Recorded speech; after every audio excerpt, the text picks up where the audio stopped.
Basically हम आज money से रिलेटेड टॉपिक्स पे बात करेंगे। करोड़पति कैसे बना जाए उसके बारे में बात करेंगे, जो कि आप लोगों को बनाते भी हो करोड़पति, और जो करोड़पतियों ने अरबपति भी आप बना चुके हो। आपके मैंने सारे पॉड्स भी देखे हैं जी। तो आज कुछ ऐसा ही हो जाए हमारे पॉडकास्ट में जिससे ऑडियंस की बल्ले बल्ले हो जाए। जरूर, मतलब पैसों से रिलेटेड सारी प्रॉब्लम खत्म हो जाए। जरूर। तो पैसों की जहाँ बात आती है, सबसे पहले हम लोन से शुरुआत करने वाले इस पॉडकास्ट की। अच्छा। लोगों के ऊपर लोन बहुत ज्यादा है आज के टाइम में। लोन पे कर नहीं पाता इंसान, फिर लोन के ऊपर लोन और भी हो जाता है। तो लोन क्यों चढ़ता है, वो कुंडली में क्या कारक होता है ऐसा? लोन का जो बेसिक ग्रह होता है ना, वो मंगल होता है। मंगल और आपकी कुंडली में 6th हाउस, छठे घर में आपके 6th हाउस में जितने खराब प्लैनेट बैठे होंगे या मंगल बैठा होगा, तो आपका लोन हमेशा बढ़ेगा ही बढ़ेगा, मल्टीप्लाई होता जाएगा। दूसरी चीज होती है, अगर आपकी कुंडली में शुक्र ग्रह किसी भी तरह से खराब बैठा हुआ है तो आपके पास पैसा टिकेगा नहीं, आप लोन पे ऑफ नहीं कर पाओगे उस कंडीशन में। ये मेजर दिक्कत होती है। और एक गलती और होती है, अगर आप अपना लोन मंगलवार के दिन डिस्पर्स करवा रहे हो, अकाउंट में ले रहे हो, तो वो आप दे नहीं पाओगे। मंगलवार को अगर लोन लिया वो दे नहीं पाएंगे कभी। मंगलवार को लोन लोगे आप दे नहीं पाओगे, क्योंकि मंगल का ही लोन का डिपार्टमेंट है। मंगलवार को ही आपने ले लिया तो मंगल किसी भी चीज को जला ही देगा, आपको पैसा टिकने नहीं देगा आपके पास। पैसा टिकने नहीं देगा एकदम। बिल्कुल। लोन मतलब मंगलवार को लेना नहीं चाहिए एकदम। बिल्कुल। आप ये कर सकते हो, मंगलवार के दिन EMI पे करो अगर पॉसिबल है, या कुछ ना कुछ अपने लोन अकाउंट में डिपॉजिट करते रहो, तो लोन जल्दी खत्म हो जाएगा आपका। मतलब ये पार्ट ऑफ रेमेडी ले सकते हैं हम, जिनको लोन जल्दी खत्म करना है। बिल्कुल रेमेडी है। मंगलवार को अपनी कोई भी एक EMI या लोन भी कुछ भी अमाउंट डिपॉजिट कर दो उस अकाउंट में। लोन अकाउंट तो सबके पास होता ही है। हाँ जी, हाँ जी, वो कर लो बस। लोन तो सबके पास है सर, और क्रेडिट कार्ड भी सर सबके पास है। क्रेडिट कार्ड भी लोन ही है। हाँ सर, लोन तो है। क्रेडिट कार्ड भी लोन ही है, बस वो इनसिक्योर्ड है, दूसरी जगह पे सिक्योरिटी लेते हैं, इतना फर्क है। किसी को अपना लोन जल्दी उतारना है, उसके लिए कुछ रेमेडी हम कर सकते हैं जिनसे लोन उनका उतर जाए जल्दी? बिल्कुल कर सकते हो। रेमेडी देखो, लोन उतारने की नहीं होती, रेमेडी इस चीज़ की होती है कि पैसा बढ़े और उससे आप वो कर लो। लिमिटेड टाइम के लिए पैसे का फ्लो बढ़ेगा। आप अनार के दाने ले लो नॉर्मली घर पे, जितना पॉसिबल होता है सोमवार के सोमवार शिवलिंग के ऊपर चढ़ाने शुरू कर दो। जितने ज़्यादा चढ़ाओगे अनार के दाने आप शिवलिंग के ऊपर, जैसे एक अनार आपने छील लिया, पूरा अनार के दाने निकाल ले और उसको शिवलिंग के ऊपर चढ़ा दिया, जितना ज़्यादा चढ़ाओगे उतना ही पॉसिबिलिटी बनेगी कि आपका लोन जल्दी खत्म हो जाए। लोन जल्दी खत्म हो जाएगा लोगों का। और जैसे लोन, इससे ना लोगों ने 80-80 लाख के लोन उतार लिए अपने। 80-80 लाख के लोन से? हाँ, इस रेमेडी से। बिल्कुल। 80-80 लाख के लोन जो 7-7 साल से चलते आ रहे थे। 7 साल से चलते आ रहे। लोन का ब्याज जमा हुआ 2 गुना हो गया। ऐसी रेमेडी से ही। गाँव में तो सर लोन भी नहीं लेते लोग, बाग ब्याज पे पैसे लेते हैं लोगों से। हाँ, प्रॉपर्टीज को वो रख के, गिरवी रख के। हाँ, होता है ऐसा।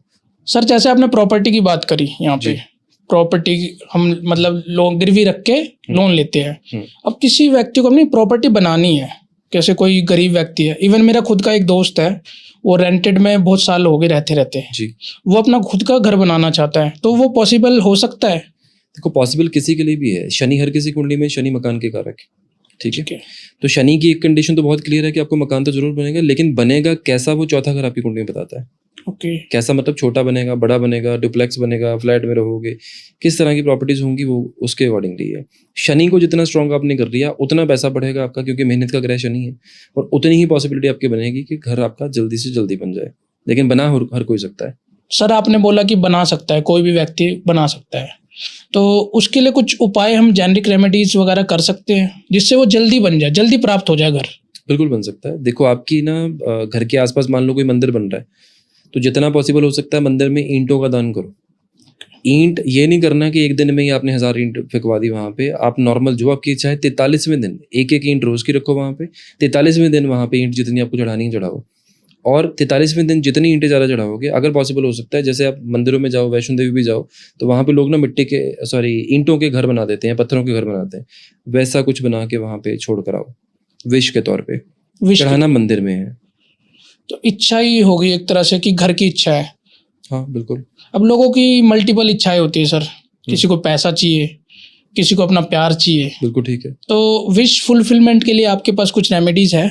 सर, विश फुलफिलमेंट की जो कंडीशन होती है ना, ये डिपेंड, पहली चीज़ तो ये करता है कि वो जायज़ है कि नहीं है। अब दिन में बंदा सोचता तो हज़ारों चीज़ें ही हैं। पॉसिबिलिटी इस चीज़ की है, मैनिफेस्टेशन को स्ट्रॉन्ग किया जा सकता है, और उसके साथ उस चीज़ को पाने के लिए आपके एफर्ट्स, अगर ये 2 चीज़ें अगर आपने सही कर ली है, मैनिफेस्टेशन बिना डाउट की कर ली, और आपने उस चीज़ के लिए काम करना शुरू कर दिया, तो वो चीज़ें आपके पास आने से कोई रोक नहीं सकता उस चीज़ में। लेकिन सही चीज़ होनी चाहिए जो आप मैनिफेस्ट कर रहे हो। टाइमिंग होती है मैनिफेस्ट की। जब भी आप मैनिफेस्टेशन करते हो, हफ्ते में दिन होता है जिस दिन आप मैनिफेस्ट करते हो। जितने भी लोग सोमवार के दिन शिवलिंग के पास जाके दूध और पानी मिक्स करके अभिषेक करते हुए जो चीज़ें मैनिफेस्ट करेंगे सोमवार के दिन, उनकी इच्छाएं बहुत जल्दी पूरी होंगी। ओके।